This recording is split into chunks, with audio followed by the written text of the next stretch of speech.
बहिणीचा कॉल आला बीचवर जायचं का, तर मी पण फटाफट निघाले आणि पटकन विरारला पोचले.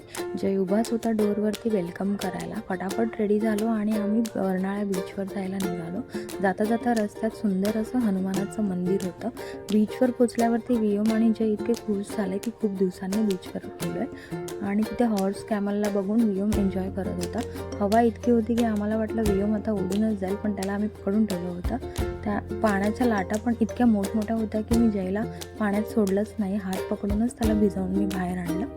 एक फिश सापडलं, त्या फिशसोबत सुद्धा फोटोज काढले. मग मका घेतला, मके खाल्ले. वियोमने खूप एन्जॉय केलं मका खाणं. त्यानंतर जयने थोडीशी ॲक्टिव्हिटीज केल्या. तिथे चिप्सचे वगैरे शॉप्स होते. मग वियोम दुकानात वाट बघत होता, मला कोणी चिप्स देईल का. मग त्याला चिप्स घेऊन दिले. मग घरी यायला निघालो. येता येता रिक्षामध्ये वियोम बाबू आमचा झोपला. असा होता हा बीच डे. पण भेटू आता पुढच्या ब्लॉगमध्ये. बाय.